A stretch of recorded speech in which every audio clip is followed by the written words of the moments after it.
গীতা কারা পড়ে। সত্যিকারের চ্যানেল খুলে যখন ব্লগিং করতে আসে তখন ডিফিকাল্টিসটা বুঝতে পারে। Accident. Hello guys, welcome back to a new video. আজকে বেশ আনন্দ লাগছে, কারণ হাতে আমি পেয়ে গেছি আমার সেই বহু প্রতীক্ষিত পার্সেল। কি আছে এই পার্সেলের মধ্যে তোমাদেরকে দেখাই। আর এটা পোস্টাল সার্ভিসের মাধ্যমে এসেছে এবং এসেছে হচ্ছে ইসকন থেকে, দেখতে পাচ্ছ। তো কি আছে এর মধ্যে, তো সেটাই তোমাদেরকে দেখাই।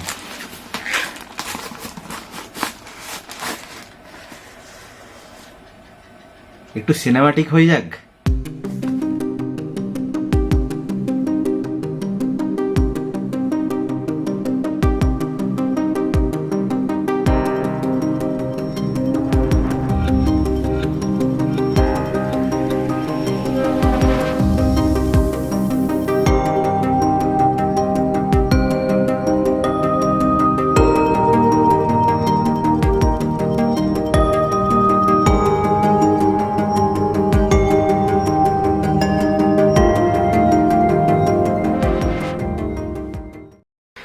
গীতা অ্যাটলিস্ট হাতে চলে এসেছে এবং পড়তেও অলরেডি শুরু করে দিয়েছি।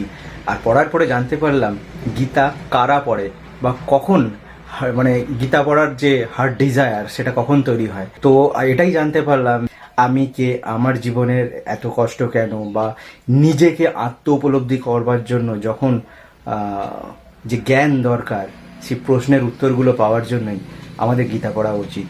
তো হয়তো আমার মনে এই প্রশ্নগুলোই হয়তো কোনো সময় এসেছে, সেই জন্যই হয়তো আমি গীতাকে অর্ডার করিয়েছি এবং আমার কাছে এখন হাতে গীতা চলে এসেছে। রেগুলার 1-2 পাতা করে পড়ছি, জানছি, শিখছি। তো তোমাদেরকেও মাঝে মাঝে আমি সেগুলো শেয়ার করব। তো তোমরাও কিন্তু লাইক কমেন্ট করে জানিও যে জিনিসগুলো তোমাদের শুনতে কেমন লাগছে। আজকে এবার কলকাতা বেরোতে হবে, কিন্তু আজকে যা গরম চিন্তার বাইরে। আবার যদি বিকালবেলা বৃষ্টি হয় তো কোনো কথাই নেই।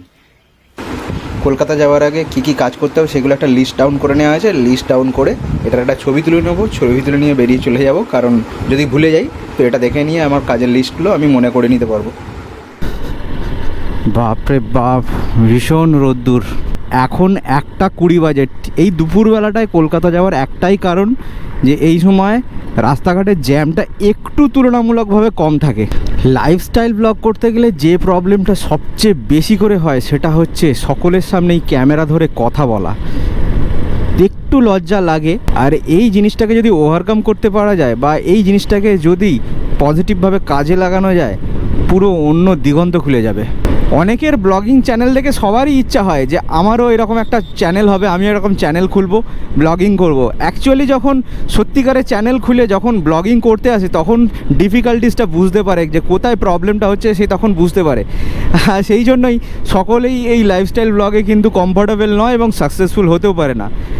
ধান ক্ষেতগুলোকে লাগছে কিন্তু হেভি সুন্দর। আজান শুনতে পাওয়া যাচ্ছে।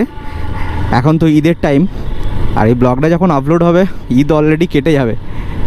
একটু লেটে চলছি, কারণ রেগুলার তো ব্লগ আমার পক্ষে আপলোড করা সম্ভব নয়। তো সেই জন্য সেই ধরনের কোনো চ্যালেঞ্জও নিইনি।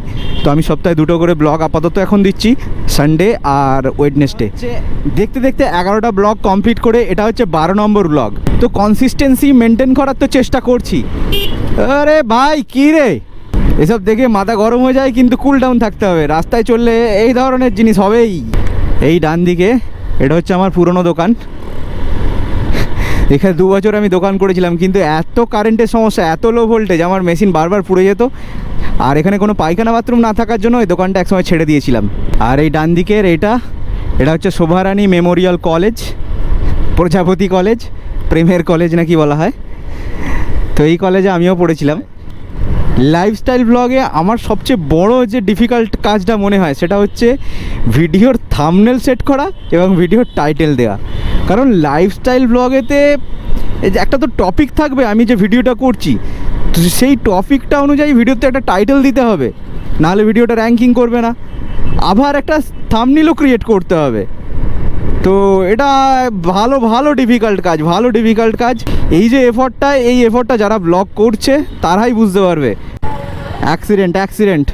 খুব সাবধানে বাইক চালাতে হবে। রাস্তায় যারা চলাফেরা করে তাদের তো সত্যি ট্রাফিক সেন্স নেই, এবং এমন কিছু লোকও আছে যারা বাইক চালায়, গাড়ি চালায়, তাদেরও কোনো ট্রাফিক সেন্স নেই। খুব বুঝে শুনে চালাতে হয়, এখনকার পরিস্থিতিটাই এরকম, কিছু করার নাই। এখন সেকেন্ড হুগলি ব্রিজের ওপরে আছি, আর সেকেন্ড হুগলি ব্রিজ থেকে বাঁ দিকে যদি তাকানো যায় এদিকে সুন্দর করে হাওড়া ব্রিজ দেখা যেত, কিন্তু এখন চারদিকে ফেন্সিং করে দিয়ে এমন অবস্থা হয়ে গেছে যে ভালো করে ভিউই দেখা যায় না। তবে এখন সামনে থেকে আমাদের যে ভিক্টোরিয়া মেমোরিয়াল সেটাকেও এখন ভালো করে দেখা যায় না, কারণ তার চারপাশে বিশাল বড় বড় বিল্ডিং উঠে গেছে। দ্বিতীয় হুগলি সেতু ক্রস করার সঙ্গে সঙ্গেই আমরা কলকাতায় ঢুকে যাই। তো এখন জাস্ট কলকাতায় ঢুকে গেছি। এই সমস্ত জায়গা একসময় ফাঁকা ছিল, প্রচুর জঙ্গল ছিল অ্যাকচুয়ালি, তা এখন এই জায়গাগুলো সব বাড়ি ঘরদোর হয়ে গেছে। চলো, আমি আমার মার্কেট এলাকায় ঢুকে পড়েছি, এবার ফটাফট কাজগুলো শেষ করি, শেষ করে তোমাদের সঙ্গে আবার অ্যাকশন ক্যামে দেখা হচ্ছে। কলকাতার কাজ ফিনিশ করে এবার বেরিয়ে পড়লাম এখান থেকে। আমাদের গ্রামে যা গরম, কলকাতায় তার থেকে 2 থেকে 4 ডিগ্রি বেশি গরম। এই চ্যানেলটা ছাড়া আমার আরও একটা চ্যানেল আছে যেটা আমি গত 4-5 বছর ধরে চালাচ্ছি। তো এক সময় মনে হয় যে এই চ্যানেলের মধ্যে যে সমস্ত ভিডিও বানাচ্ছি সেই সমস্ত ভিডিও বানাতে গিয়ে আমি আমার সময় নষ্ট করছি না। তো আর একটা জিনিস আমি রিয়েলাইজ করেছি, আমাকে যদি টাইম টু টাইম ব্লগ দিতে হয় তাহলে আমাকে কিন্তু সেলফ ডিসিপ্লিন বজায় রাখতেই হবে, না হলে কিন্তু আমি টাইম টু টাইম ব্লগ দিতে পারবো না। 1 মাস আমার কন্টিনিউ ব্লগ দেওয়া হয়ে গেছে, সেই কারণে ক্ল্যাপ ক্ল্যাপ ক্ল্যাপ। তো এবারে আমার নেক্সট টার্গেট হচ্ছে আরও কন্টিনিউ 3 মাস আমি ব্লগ দেব।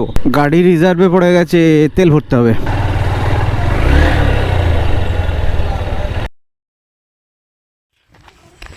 কলকাতা থেকে ফিরেই একটুখানি হাঁটতে বেরিয়েছিলাম, আর চারদিকে অন্ধকার হয়ে গেছে। গ্রামের দিকে অন্ধকার হয়ে গেলে শিয়াল ঘুরে বেড়ায়, তো চারিদিকে দেখতে পাচ্ছি শিয়াল ঘুরে বেড়াচ্ছে।